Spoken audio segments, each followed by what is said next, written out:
నాకు శాపం లేదు. ఆగు.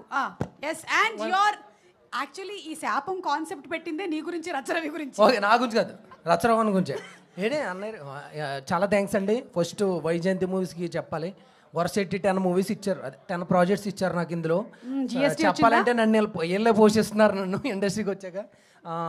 మన నాగి సార్కి కానీ, మన సింగీతం శ్రీనివాస్ సార్ పెద్ద ఆయనకి కానీ, ఆయన డైరెక్షన్లో చేయటం నా జన్మధన్యం అని చెప్పి బయట టాకు చాలామంది. ఒక హీరోతో వెళ్ళాను నేను సినిమాకి ప్రీమియర్ షోకి, అతను కుళ్ళిపోయాడు నన్ను చూసి. నేను చూస్తుంటే జలస వస్తుంది అన్నాడు. నాకు ఎప్పుడు అతను చూస్తూ వచ్చేది, అతను నన్ను చూస్తే జలస వస్తుంది అన్నాడు. ఎందుకని ఆయన డైరెక్షన్లో నువ్వు చేయటం ఏంటి, అసలు ఆయనకి కాస్టింగ్ మీద గిప్పిపోయింది అన్నాడు. లేదా ఆయనకు ఉంది అందుకని నన్ను పెట్టుకున్నారు, నేను పెట్టుకోలేదు అన్న. అది అంతా సెకండరీ.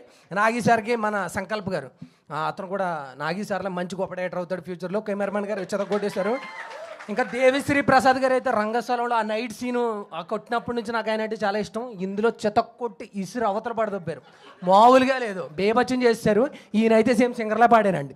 గురువు గారు యాస్టి సింగర్లా పాడారు, ఈయనైతే అన్నప్పుడల్లా థియేటర్లో అరుస్తున్నారు.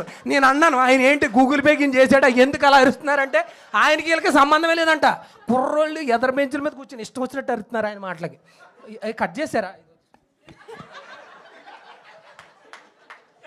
ఇతనికి వేరే వాళ్ళు శాపం ఇవ్వక్కర్లేదు, అతనికి అతనే ఒక శాపం వేసుకొని వెళ్ళిపోయాడు.